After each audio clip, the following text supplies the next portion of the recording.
Tabletopped will start after the following messages. Are you looking for something comfortable to wear and keep your brain warm while playing tabletop games? Daily Dose of Yarn makes handmade, customized beanies for all of your style and comfort needs. She can even help you with a custom beanie to represent your favorite character. Check out Daily Dose of Yarn on Instagram and Etsy to order your new favorite beanie today. Do you like nerdy stuff? Of course you do. Want to see someone make that stuff, but smaller? Sculpting Minis, tabletop terrain, props, puppets, and tutorials, a crafting channel for all things nerdy. Join me over on YouTube at Niche Crafts, where I make stuff about stuff.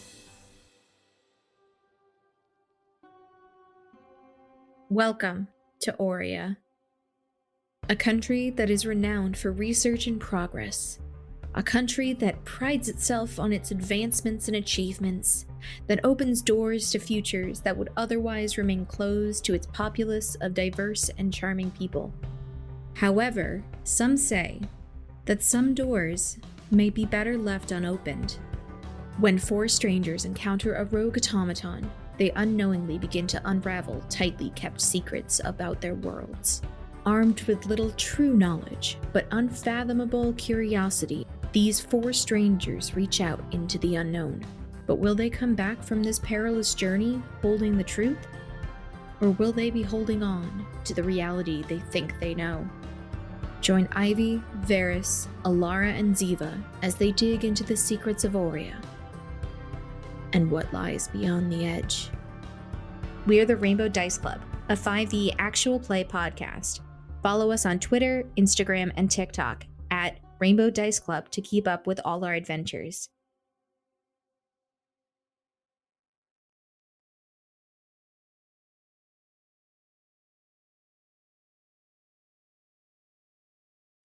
Welcome back, everyone, to another episode. Sorry, I'm still moving around so much.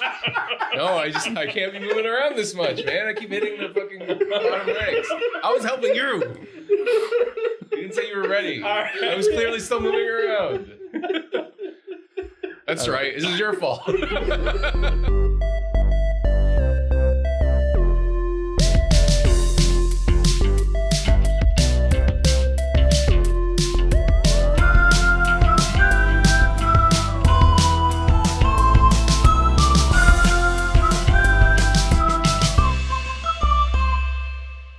Welcome back, everyone, to another episode of Tabletop. Your host, Nick, here, and today we are doing the first of two mailbags. We've had a lot of listener questions emailed into us, which you can do as well. If you head to our website, we have a little form right on the front page. You can leave a question for us. It will go straight to our email, and we can answer your question live on the podcast. So I have with me today some of my favorite people. Why don't we go around? You are all smiling at me in mischievous ways, so I cannot wait to hear what kind of way you introduce yourself. But why don't we start with you?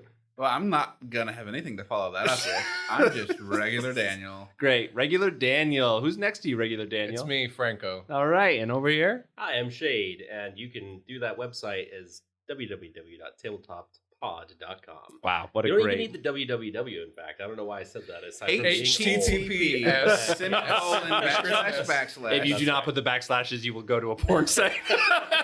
No, just kidding. Which is also run by Oh, us, you're kidding. Good. That will also help answer a lot of your questions. I saw like a look go over your face, Franco, of like, did we really brand ourselves that way? We also have a P.O. box. We do, yeah. We'll get to that some other day. Phone number. So we got this message sent in to us by Judge DM. Thanks, Judge, for sending this in. We're really happy to have they consent to have their name read. They did, Okay, and that great. is why I did read it. And the overall subject for today that we're going to talk about is player motivation and setting expectations within a game. So Judge has been having a little bit of trouble. He says, hey there, I've been running games for a while now, and sometimes I find that players, through no fault of their own, feel pigeonholed by their own characters. Sometimes they open up to me and say they just didn't expect so much lore in the campaign, and they didn't plan with any serious goals for themselves. and I'm going to kind of, shorten what this is here, but he also goes on to say sometimes the builds for their characters doesn't really live up to their expectations later in the campaign. And is there anything that he can do to prevent this earlier on by setting better expectations or doing something differently as a DM? And how do we set expectations for our players? And what would our advice be? Well, first of all, Judge, I would suggest sending into your favorite tabletop podcast a question so that they could be responded to. So you're already They've right. already done that. Yeah, already started. Yeah, so you're ahead of the game, Great dude. start. yeah, great start, Judge. Great start. So what do we think? This is a really great I question. have a lot of thoughts. I also had some thoughts. Okay, so let me think before, and then Franco, you have your thoughts while I'm Well, thinking I was out just loud. gonna throw in a hot fix that I remembered that we did for one of my campaigns with Jackie, and she was playing the Blood Hunter, Yeah. and she was like, "This class sucks." Sorry, Mercer. Yeah. And we just retrained some of her levels. Yeah. And so just replaced her every time she leveled up. We replaced one of her levels with a rogue level, which Yeah. is what her cross class was. That's awesome. So sometimes you can do hot fixes like that if like they don't like the build or something, and just be like, oh, just some story reason to do it. Like if they're not having fun playing the build, yeah. like you can. That's an easy fix for sure. Yeah, Like, I you think can- along the same lines of what you were just saying, I think that it's very common for first-time players, especially, or Yeah. like newer players, to be like, this does not do what I want it to do. Yeah. I have an idea in my mind of what it is. And when you get to like be an advanced player, maybe you start multi-classing in such a way that you can kind of get that out of the system. But one thing that Shade, you do all the time, which I think is super cool, is that you do feats and you add like custom feats and stuff in there to start kind of tailoring the class or the player's player experience to be a little bit more in line with what they have in their head. So I will say, we're making an assumption that this. I don't know if Judge DM said it was 5th edition. No, just in general, but yeah. the judge, DM, dungeon master, I'm making some assumptions. I think that's a valid one. Older editions of D&D absolutely had retraining as like a built-in thing. There's some touching on that, I think, in the DMG for 5th edition, and it is something that I picked up from Daniel actually. And- Oh, yeah? because he did that a lot. Yeah, and also I think in Xanathars or something. But lots of other systems like Pathfinder have that still built in, and feats are a big thing for especially 2E and Pathfinder. I think feats are a great way to help kind of tailor a class a little bit more, or a build a little bit more.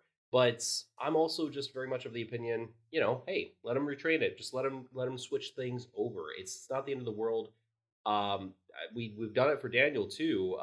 Daniel played for our Waterdeep campaign, Barbarian, which was going well during the campaign, which ended at. Oh, great. I'm going to steal this thread. This is what I wanted to say before Franco cut me off earlier. Oh, So- feisty. I had that same problem with a build that you're building, and Yeah. you just don't It doesn't get what do you what want out yeah. of it. So I was playing for like several months, Mhm. Barbarian, who can't really do anything besides turns out swing you- and take damage. It they're just supposed- turns out you don't like that type. Yeah. of I just don't. Forgive me, barbarians out there in the world. I just didn't like the play style. And I think it was playing level 20 with that character because we did a level 21. We shot. also, we started him off at level like 2 or 3 Yeah, it to was start the campaign. 1 through 5. Then we did a weird one shot where it's like, okay, I'm just gonna move him up to level 20. Yeah. And then we played in like a level 20. It was like, oh, he's not gonna go anywhere that I want him to do. So the campaign had a story fix. We did a year of sort of everyone just like living their own lives after the events of the first adventure.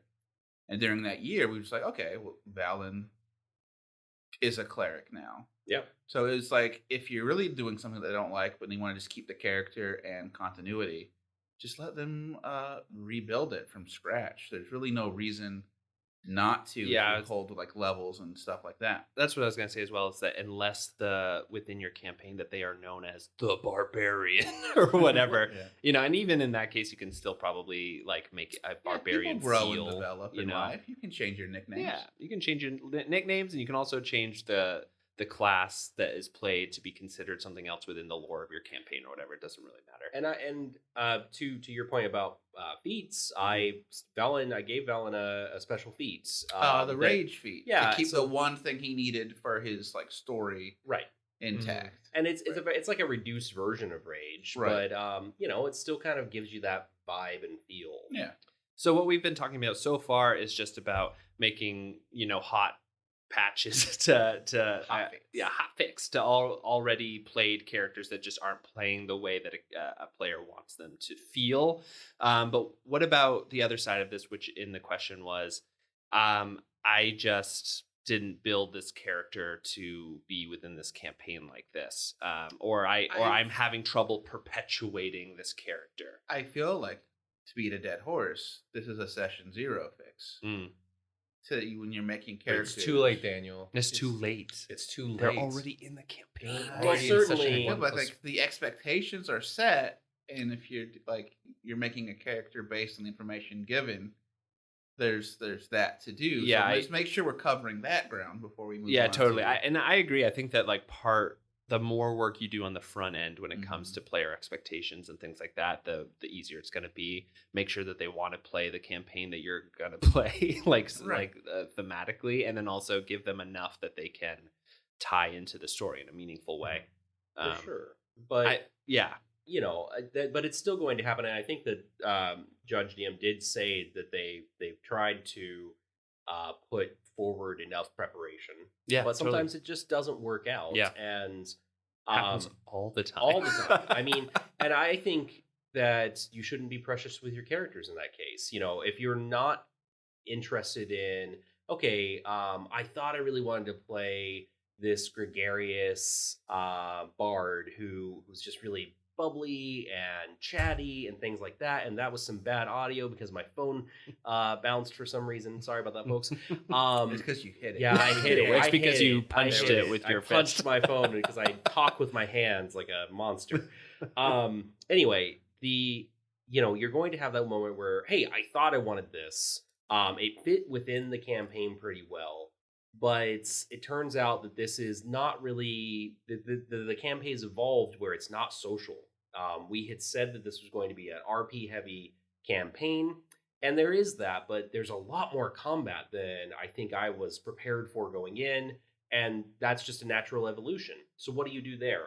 I think you just switch characters. You could absolutely retrain that character or kind of try and take that character in a different direction. Those are all valid, but this is also an opportunity for the character to take it out. I mean, if you're working a job and you don't like it and it's not a good fit for you, you probably don't stick with that job. And your adventurer is on an adventurer, and this adventurer is not a good fit for them. They're probably going to go home. Yeah, but I also think though that there is a feeling of like guilt or like a weird feeling of like, I'm being annoying if I do that kind of thing. And or there's I'm also the ruining the attachment that a story. lot of people have to their characters, where getting rid of them isn't the solution. Sure. Which I do think that like Judge says in the comment that he has gone in and like given them new purposes or new hooks to bring them in. I think that is a great kind of idea. I think that some players, because it also kind of sounds like these players were just sort of like, I'm just playing a game. I'm just playing TTRPG. This is all ha-has, sillies. And I didn't make any like serious hooks. And then they came into what sounds like a pretty developed lore heavy campaign. Yeah, and didn't have a way to make those resonate. yeah, the lore aspect that Judge mentions there. Did you read that back again? Yeah, so he says They didn't know. they didn't Stenographer, can you read that back? Sometimes they open up and tell me that they just didn't expect so much lore in the campaign and they didn't plan any serious goals for themselves. Okay, yeah, I think like Daniel said, that is definitely a session 0 thing, but it's also, I don't know.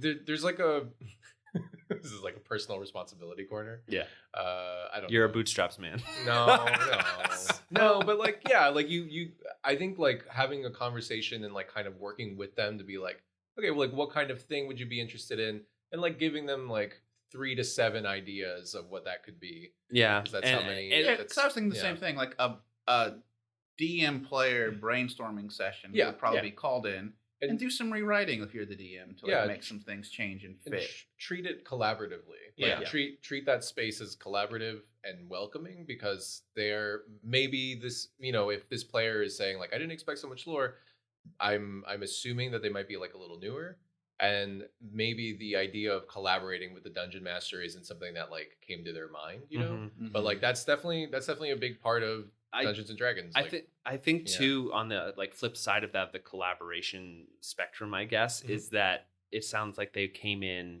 but there's like a ton of stories where they're unsuspecting heroes. So you could have these people coming in as joke characters. Yeah. Maybe you build a couple of sessions in to make them really care about something, and then you destroy it, and then they have a reason of vengeance or whatever. You name the pencil and snap it in half. Yeah, exactly. I think that there's ways that you can try to like hook them into this lore, overarching lore that you have, but you kind of have to meet them where they're at the beginning, at the very least. For sure. And session 0 is not, I mean, to what you guys are saying, it's not the only time you can do this. You should absolutely consider calibration sessions. That should be something, whether it's a team thing that you're all doing together, or if it's a one-on-one, you should be considering that. I will also say, because I am very much a don't be precious with your art kind of person, if your characters aren't engaging with your lore, dial it back. That's okay. Yeah. That's give them the Cliff's notes. Yeah. I mean, you want to find what they want to engage with, and if it just doesn't matter to them that the gods created this world, eons ago, slipping into his token accent. Yeah, all of that kind of stuff. I you know what? Tolkien's actually a really great example. Yeah. I could give less of a fuck about how much walking actually happens in those goddamn books. Yeah. And it's not just the movies. Rude. I'm sorry. They're great, don't get me wrong, but Jesus Christ, that I think it could have been Tolkien trimmed. inspired the Well, so this is the episode where Shade admits he hates The Lord of the Rings. It could have been trimmed, that's all I'm saying. Which is crazy, because I've been in your house and you have like 17 that's copies Jackie of more each than of me. these. Yeah. But one thing I will say as well about the calibration sessions, and like Daniel, maybe you could speak a little bit, because a campaign that you're about to start launching, you've already told me is going to operate within seasonal arcs. So you're going to have seasons, you're going to take a couple months off, you're going to write for the next season, and then you're going to go in. And I think that structure is also really smart, where you can, if you're like, wow, this is not landing, people are coming up to me and saying, I have no idea what to do. Pull a TV show. Say, okay, we're going to take where we're at. We're going to build it into a setup for the next season. And the next arc is going to be where we can hook these characters in. I feel like you can do that. Like in Lakewood, the first 3 mysteries were just me getting each of you to be like, what is going on? What is happening here? Why do I care about any of this? And then you guys, in the next arc, I start kind of pulling back the curtain, being like, something bigger is happening. And then the last arc was you guys dealing with it. So you can take it in stages, as well, as instead of saying, you guys from session 1 are dealing with the big thing. You know what I mean? Daniel, do you agree? went to Lakewood. I didn't know where did you leave off with me? Well, how do you feel about that from a with like a seasonal sort of structure? Kind of talking about the Yeah, so I'm starting a new thing where it's gonna be weird, because we're doing time travel. We're messing with the timeline, and so there's gonna be like alternate pathways and divergent lives for people. And that's going to be very complicated, and player choice is going to obviously affect some stuff. So it's like, okay, I definitely need to take breaks, because this is not going to be continuous DMing. It's going to take, okay, what did they just do? How's that going to affect a lot of the next stuff? The first arc is going to be like very sort of tight, because we just had our session 0. Everyone's making their characters. I'm now incorporating their characters into what I've written. And there's a lot of chance for, I was confused about, I didn't realize that this is what that meant when we were talking about all this other stuff. Yeah. So it'll be a lot of, well, let's do this. This is a singular adventure. I'm going to try to get the party from like level 1 to 5, which doesn't take that long at the lower levels, and then readdress it. That's a really great point about levels. Like, if you are going on a grand adventure and like big lore stuff is going to happen, maybe start them off at 5, and say, hey, you guys are already seasoned adventurers. You already have a backstory. Let's build a backstory that fits into like the bigger scope that we're doing, because play levels 1 through 5, make it really dangerous, funnel adventure, kill all of them, bring 5 characters, roll them up. This is actually kind of sidestepping out of the mailbag for a second, but like I have a friend who wants to run a campaign that's sort of Hunger Gamesy, in that 3 people are selected from this village each year to go out and save the world, but they never come back, and so you play 3 years of so nobody saves the world. So like 3, it's like a festival sort of thing. Yeah. And so like 3 people go out and then don't come back, and so you like experience what they experience as your characters, and then you start at the festival again with another set of characters, and over the course of the 3 years you get the full story, which I think is a really interesting, that sounds cool. Yeah. Wow. Which one of your friends is doing this? Mac. I want to talk Okay, to that guy. well, yeah, let's play that. Yeah, let's do Let's it. get Mac involved in our Yeah. already 9 people. Let's just keep No, expanding the Mac group. will make 9. Mac will make Yeah. 9, yeah. But yeah, Okay, so I Mac think makes that you also have to really take a look at your story. And like Franco, you and I have talked about this as well, where it's Never like, talked to you. I've never talked to you in my life. Have you guys not? Oh, Franco, this is Nick. Nick, this is. Hey, Franco, I'm Nick. How are you? Hey, welcome to Tabletop. Thanks. Franco, I'm your really host. happy to be here. Thanks for having me on. Yeah, what were you saying? I was saying that you can. Oh fuck! Is it gone? Let me think. Wow, we fucked up. Oh, wow. It Yeah. may be gone. Wow. It Well, might be gone. What was I Let's saying? What was continue. the? So you were talking about Mac's adventure. Yes. Hold on. We can edit all of this out. You were Let's talking edit all about of this out. Mac's adventure, and then you have also been talking You said about me and you were levels. talking about Yes. this. Okay. All right. All right. All right. Yeah. All right.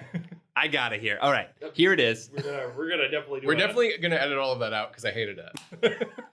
All right, I got it. So the thing is that you and I have been talking about was the whole like novel versus D&D campaign sort of writing structure. Yeah. You kind of also have to like address like if your players are coming up to you saying like, I have no idea how I fit into this campaign. Mhm. This is really lore heavy. I didn't expect that. I don't know what's happening. Then you also have to kind of look at your product as a Yeah. DM and say, have I written a novel? Because if you've written a novel and you're trying to get them to play characters in the novel, that's not going to work. So, Absolutely. It could work. yeah, Well, maybe. You gotta tell them. Here's Yeah. the thing that I used to do, and I think a lot of you are sort of doing it too in a way, is I write a lot of lore for my campaigns. Uh-huh. But I also write a document that I share with Yeah. all of my players that That's true. He grows has a document. as the games do. So if you're doing a very lore heavy campaign, maybe like a little extra work to make sure that your players have access to that lore outside of the game, so they become more familiar with it and can actually like brainstorm ideas of how they're going to fit in with that. Yeah, I think that's a really great point of like opening up this. Like we've already talked as well about having open secrets at the table. Mhm. If you're playing a really specific campaign that you want to get a really specific thing out of, maybe you open up the doors and you're like, hey, you know that big mountain, it's going to play a really big part of this campaign. Maybe you tie yourself to the mountain in some way. Yeah, that something like that, like Yeah. something oblique. Yeah. Like definitely don't. I think the open secrets thing that we had talked about before was much more like, player side. player- was Yeah. more player side, yeah. And it's like I think with DMs something like that is definitely. I mean, you can also like kind of pinpoint things like that. Like I have like the god's body in Yeah. my campaign, which is like a dead calcified god that fell on a mountain. And one of the players immediately latched onto it. It's like, oh, my character wants to go there, Yeah. and that's like his whole thing. Yeah. And it's like, oh yeah, great. I mean, like it wasn't actually as important as you think it is, but But I mean, it is. It is. It is and it isn't. It is and It it isn't. Is it? But I think this is still a very, very good point, because if they're feeling a little lost in the lore, a great way to kind of get them there is to say, and then the camera pans out. Yeah, I do this And, all the time. Yeah. This is a fantastic, because it then gets the But keep player those short. thinking about things. Yeah, keep it short. Don't go too long. Quiddy does a lot of this. Huh? Abria Iyengar, Oh. if you follow her on Okay, Twitter, yeah. at Quiddy. Yep.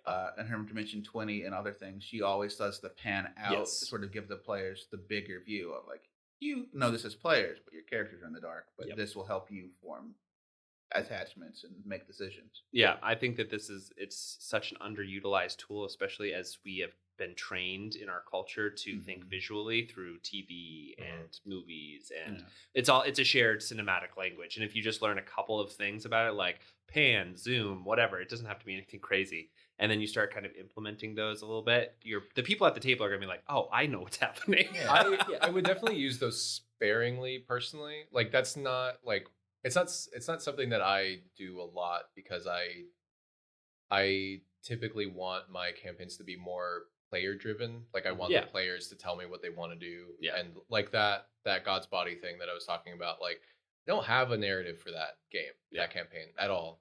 And they have kind of found it because of the difficult decisions that I keep having them make. Yeah. And I think that could be a good way to like backdoor them into like getting them to care about stuff, is like have them make difficult decisions. Like give them difficult decisions, difficult situations, and don't plan out what the right thing is to do. Just have them present them with like a moral choice, moral quandary, have them all fight over it. Yeah. I would also say like to that point that like as fair, that is use that at your own risk, because I think I kind of make my players make moral decisions a lot and get them into fights. I don't know. That's just me. You're like, puppets fight each other. No, I think it's just interesting. Yeah, totally. But to that point though, like I think with the panning out, not using it kind of thing, what I try to do with it is to connect a decision that they just made to a overall world consequence. Yeah. So they are in a dungeon and maybe someone makes a joke and they're like, I pulled a big red lever. And then you're like, we pan out 3 miles away. A small village is serenely waking up at the break of day. A shepherd is tending his flock. And as he looks back to the village, he sees the sinkhole begin to swallow the entire village. And then you're like, you can like end the session there. You can go back down and then they'll be like, oh. So you don't know that. Yeah. And make sure though that this is something that the characters will come up against later. Totally. Yeah. Because it has to be important. Like you have to Chekhov sinkhole. Yeah, exactly. Yeah. Another thing is you can kind of start predicting how your characters are going to interact with certain things you throw up against them. And if you are with a group of people and they're like, I don't know how to interface with this, I would say that is probably at least 3 sessions of people kind of feeling strange or like they're not connecting. And as a DM, you can take your historical knowledge of your player base in that time and say, okay, this person always tries to climb a monster. I am going to give them a monster worth climbing. You know what I mean? Like you can do stuff in there. I feel like that's going to be a song in the next Disney film. A monster worth climbing. Amazing, yes. But you can give them things that they can latch their little player claws into and say, okay, I really love this. And this was made, I'm doing the right thing because this is in the campaign specifically. And I love to do that. And so like I'm playing correctly. Give them little wins like that so that they can like, throw your players bones. Yeah, absolutely. If you know they like to do something and it's not going to derail your plan, change some stuff up so that they get to do the things that they love to do. Yeah. And it's okay if your plan gets derailed too. Yeah, it totally never derail my plans. Your plan, like what Shade was saying before, constantly. Don't be precious. Yeah, do not be precious. Don't be precious about that. Don't be precious about the lore. Yeah, I think it's something that Monster of the Week does really well is that they have the not the chaos clock, the apocalypse clock or whatever. Countdown clock. Yeah, the countdown. And if you're like really wanting to involve your lore, have it act as a clock in the background. It starts affecting the stuff that they're doing so that they can kind of do whatever they want to do. I've never heard of this clock. You've played with the clock quite a few times. It was in the manual. Did you not read the manual, young man? No, I read the thing about my character. So that's part of your character's stuff. For example, this is also a good fiction writing tool. Yeah, exactly. Add a ticking clock. In Candle Cove, when you guys were playing, the first mystery that you guys came up with were the lighthouse stuff, right? Mm-hmm, yeah. And you had the NPC that started doing the stuff that would lead to deaths. Yeah, this is such great. Like I love everyone just being like, "Wow, I'm following this." Yeah, I'm trying to be vague because I'm going to run this for Franco at some point. But okay. I guess your clock doesn't have to be a literal clock. Yeah, I think in terms of literal stuff, because the whole thing about the clock is that if your players do not act upon the situation, it continues down the clock. And most of the time, when you start revealing, hey, this thing is changing, there's a force acting upon the world, your players are going to want to engage with that. So usually your clock gets interrupted pretty quick. Yeah, just look up Apocalypse World. Yeah. Doomsday Clock. Yeah. I think it's It's countdown. It's in a lot of different Powered by the Apocalypse. I really love the way it's phrased in Monster of the Week, so you can also use it there.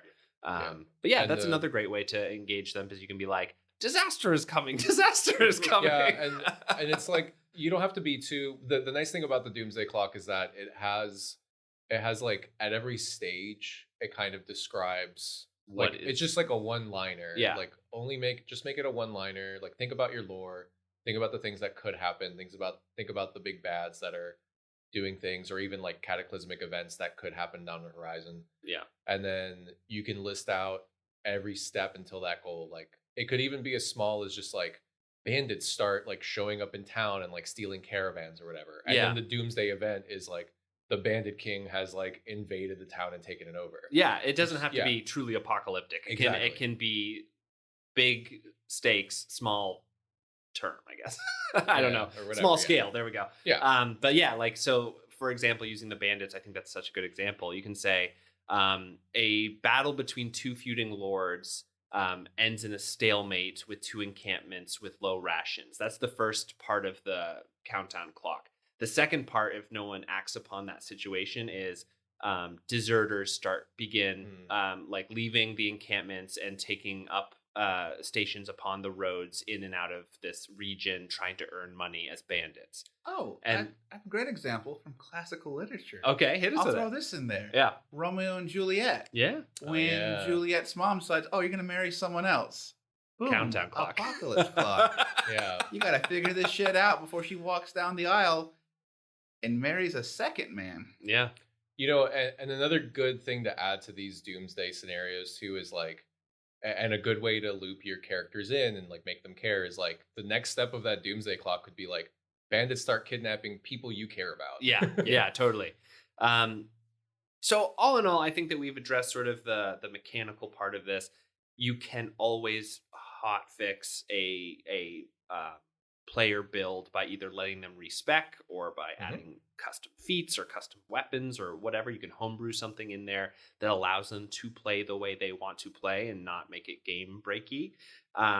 If you have people coming to you and saying like, I don't know how to interface with this story, I think that you had a really good sort of first instinct, which was to say, okay, let's try to figure out some hooks to get you in here. Yeah. I think that is a great first step. If they're still feeling like, I just don't feel like this is my character anymore, I don't feel that like this is great, I think that you should, as a third step, look at your story that you were trying to tell. And are you trying to tell a story that has characters that you've already written and that you're trying to have these people run? Because that's just not going to work very well. And then if that is not the case still, then I would say maybe you just need to be a little bit more open and take that sort of structure of the season arc of like a television show and say, okay, this first season is them trying to figure out what's going on. They're still not really sure their place in the world.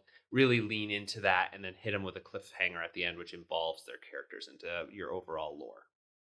Anything else from you guys? What do you think? No, did we cover, was there any more to the question? Let me just double check here again. Judge DM, we want to do you a service and make sure that everything has been hit. Yeah, he also talked about tailoring the sections of the campaign for the players. I think that that's also a great idea. We've talked about this in the past of always. Yeah, with Lakewood, you had, I think, a couple of the adventures were like centered on a particular one of our characters or something like that. Yeah, I literally built each Spotlight of them. stuff. So, yeah, I built each of them around what kind of characters you wanted to play and how you would interface with it so that you would feel like, oh, I'm really into it. And I feel like my character is really important in this moment. So I think that, yeah, Judge, that's a great step as well. Yeah, I think that this is a hard thing because it's just storytelling. It's hard. Collaborative storytelling is really hard. Yeah, it is. And then, you know, there's not like the collaborative part is hard. And like, it's just like, it's also social, you know? Yeah. And so it's difficult to know what they might want or how that interaction is going in general. Like it might not be for them, or they might have to just get a completely different character, like Shade was saying. Which we've totally done in our campaign. Totally. Before. And Yeah. one last thing that he says is like, how do I set better expectations? This is, we kind of talk about in our session 0 sort of deal, but like we can all just kind of give out some of the tips and tricks of like when you're starting a campaign, what do you send your players so that they can make sure that they write a good like thing that they can interface with the campaign well. For me, I try to think of thematically, what am I trying to go? So like I'm about to run this thing for Daniel and a group of people at work called Northwood. It's going to be about this big wall and they have to fix it as wallmen.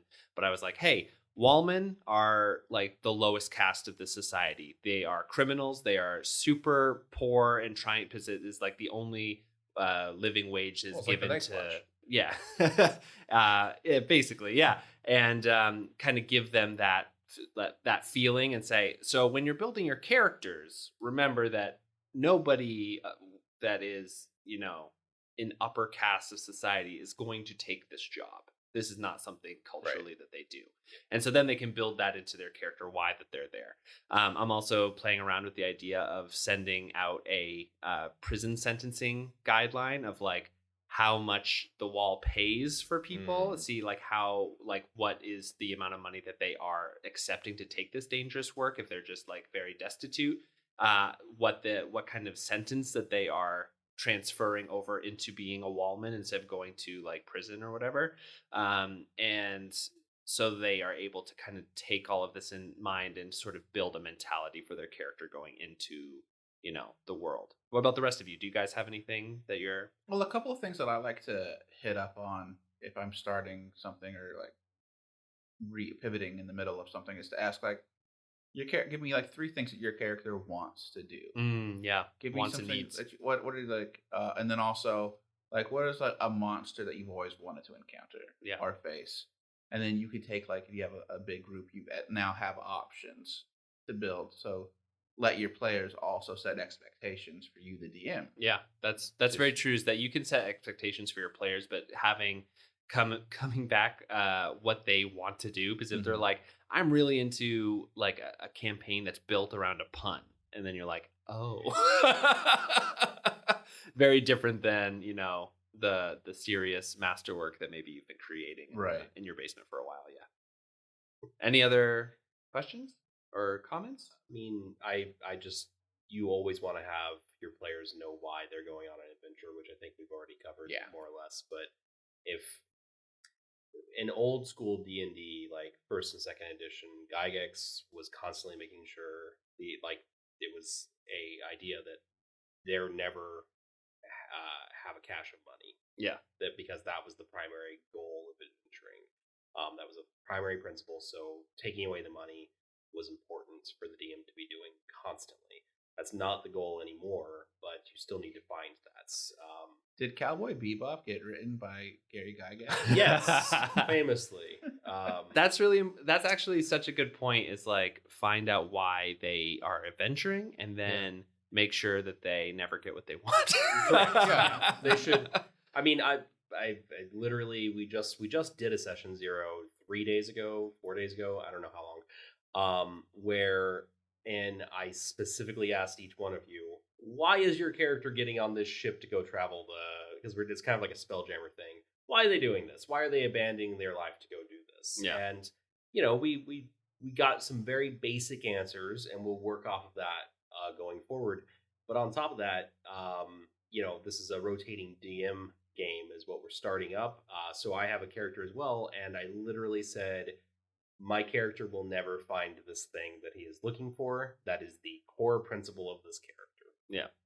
They should not. I mean, if they're getting what they want, that's the end of that character. Totally. Simple as that. Yeah. Your characters must be down to clown adventure-wise. Yep. Just make sure that you make a character that actually wants to be on an adventure, and if they no longer want to be on an adventure, make a new character. Yeah.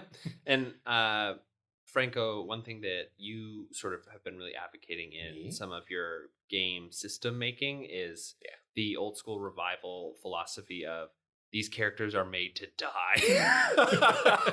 Well, they're not made to die. It's just sort of like there's like a realism aspect to it. There's definitely like a make sure that all of you want to be on an adventure, because if you make a character that is like, oh, I have a family and I mean, not like you can go on an adventure and have a family, but it's like oh, I have like a steady income and a job and stuff like that. It's like, no, you want to be on an adventure for some reason. Like it doesn't have to be money. It could be like glory or whatever, or it could be like, you're recovering artifacts or something. Like Steven's new character in my Salem game, he is like, yeah, I think he just like wants to find artifacts. I'm like, perfect, I can throw that in. Why not? Yeah. And that's as simple as changing, removing 2 letters and adding 1 back in, because I have a steady job and a home. Should just be I had a steady job. Yeah. My the system that I'm working on, the thing I have like you're supposed to roll up 2 failed professions, and this is like a thing that you find in a lot of OSR games too. Like, just like, yeah, roll up. You used to be a baker and a soldier. Why didn't that work out? Now you're an adventurer. Yeah, I also, if your players are like not doing a good job making reasons for themselves to like do stuff, I had such a good time with Daniel where we just pre-rolled all of that, and it was just sort of like, now I get to fill this kind of empty vessel with these parameters with whatever I'm going to do. So you can even set the expectation like, you guys aren't going to come in here with this super detailed backstory. I really think that what I want to do is to create the story from start to finish on the table. So no backstories, really, like that kind of stuff. We're doing this together. We're going to come up with everything as we go. Forward stories. Yeah, that's like another way to do it. Yeah. Yep. Because the more you want your players to hook into the story, the more you as a DM have to cater your story to the hooks that they are giving you as well. So it's like kind of a give and take. Mm-hmm. Yeah. So. Going back to the build stuff, something you said, Shade, I think a while ago, that I think is so important and can be real fun for expectation setting, especially for new players. How do you want to interface with the world? Give me a character from fiction. Right. So if they're like, I want to be John Wick, you're like, okay, there's a class for that. Let's figure it out. Or like, I want to be, Winnie the Pooh. It's like, okay, well, that's a little weirder, but we can make that work. And you can sort of like build and direct them towards the classes that really. Winnie the Pooh is an Inquisitor rogue, just so you know. I love that. Yes, but I actually see that triggered something because I had a different reaction for Winnie the Pooh, although I can see it now. But no, because this is actually a good litmus test on, do they understand what kind of what everyone else wants to do? Because if you've proposed something and 2 of your players say, in this what clearly sounds like a superhero thing, I want to play, I don't know, Spider-Man, and I want to play Batman. Cool. Those players know what's up. And the other person comes in and says, I want to play Winnie the Pooh. Then you need to re-explain something to that player. Yeah, because and that's not a superhero. Or figure out a way to make Winnie the Pooh feel more superhero-like, I guess. You eat a lot of honey. Destroyer of pants, eater of honey. He turns into Popeye. He has some honey. He gets strong. Well, there's a character on My Hero Academia who eats sugar and gets stronger. Sugar rush, right? Yeah. And another guy whose like body mass changes the more he eats, so like he becomes like rubbery and malleable. Yeah, there's options. You can do it, but if you need answers, anime has them. Yes, sure, but that's you, true. You then need to ask the player and say, okay, I just really want to make sure you understand. We're playing a superhero game. How is Winnie the Pooh a superhero? What are you envisioning here? Like, you then need to do a little bit of digging. Yeah. Always, like, the most powerful question you can ever ask is why. Yeah. Just why? How? Sometimes in a defeated, sad way. Why? Why did you do that? Why did you do this? Well, a little more pointed, like, why do you think this works and how do you think this works? Yeah, for sure. All right, Judge DM, I hope that answered your question. I hope that we helped a little bit. You're doing good work. You're at least trying to run a game for people. That is more than a lot of folks are able to do or want to do. So you're really, you're our favorite person in this mailbag episode. The star of this mailbag. Yeah. So thanks so much for writing in. If you would like to write in a question for the Tabletop Pod, you can go to our website, tabletoppod.com, and right on the front page, if you scroll down, there's a contact form. You just throw in your question there along with your name if you're comfortable, and we will try to answer the question as soon as possible. So thank you all for listening, and we'll see you again soon. All right. Bye. Goodbye. Bye. Bye. Thank you all for listening to another episode of Tabletop. My name is Nick Perrin. I'm the host here. If you'd like to get in touch with any of us, including me, head to our website, tabletoppod.com. We have a contact form there that goes straight to our personal emails. And everyone, if you could do me a huge favor, if you enjoyed the episode, tell some folks. Go down into your podcast app and write a quick review. I will read any new review that comes in the new year. I promise. Feel free to use that for good or for evil. You can write literally anything, and I will just be forced to read it. So feel free to do that now. If you would also like to share the episode with some of your friends, it is the best way for the podcast to gain new community members. And if you are interested in supporting the show, we do have a Patreon. We have a Discord. All of these things are at our website. Again, that is tabletoppedpod.com. All right, everyone. I hope you have a wonderful week.